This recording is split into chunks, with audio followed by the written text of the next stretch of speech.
Good morning, everyone. My name is Chad Wilson, and I'm the director of ENGI 2304.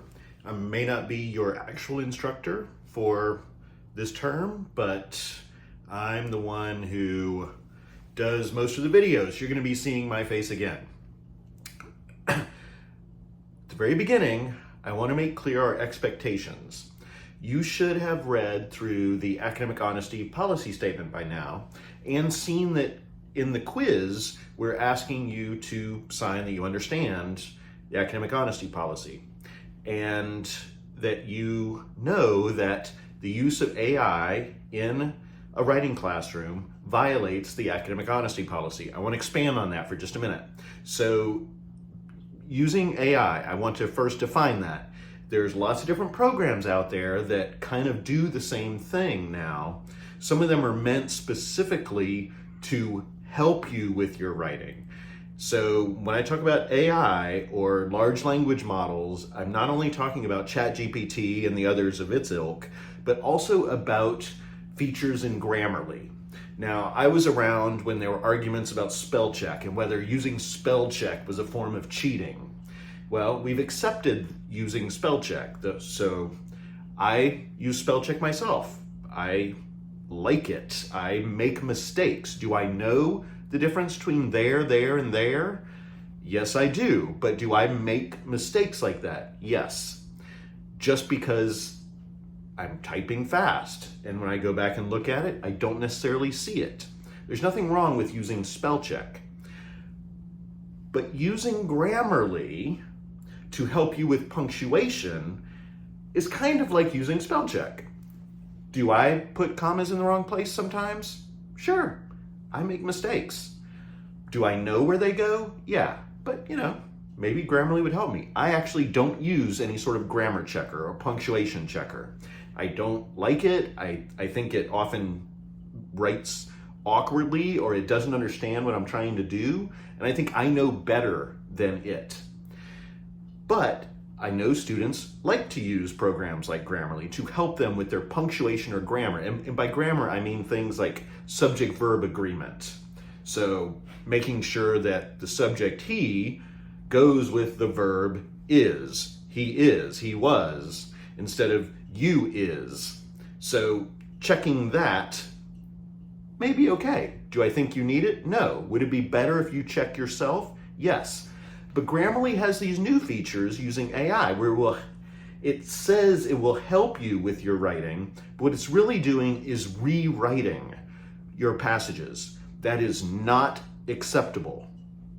You are not allowed to use any kind of large language model, whether it's ChatGPT or those, or the rewriting features in Grammarly. So you're not allowed to do that. And in fact, we have an AI checker built into Turnitin. Now, you can't see it on the student side. You can check your originality report, the use of sources, and whether you've cited things correctly, but you can't see the AI detector. Why? Well, because it's not 100% foolproof now. So, and one of the things it does is, I have found it to actually be accurate. But if you use Grammarly to help you write your papers, it will come back as AI-generated content because AI has a specific way of writing that is awkward and stilted. It's not the way humans write. I have had students who will come back 100% AI-generated content, and I ask them why that happened, and they will say that they used Grammarly. So, don't do it. The other issue I've had with students is that they will use a translator tool like Google Translate. So I had one student, I asked, why did this come back 100% AI generated? And she said, well, I wrote it in my language and used Google Translate to translate it. And I had to think for a minute and then say, that's not acceptable. Imagine I were in a Spanish class and I had to write a paper in Spanish. I can't write it in English and then put it in Google Translate and turn it in as my work in Spanish. That's not acceptable. In the same way, this is a class in English about English communications, including writing and presentations. You cannot use translator tools to translate from one language into English. That is a violation of the academic honesty policy. Okay? Just like using the Grammarly rewriting tools, as well as any use of ChatGPT.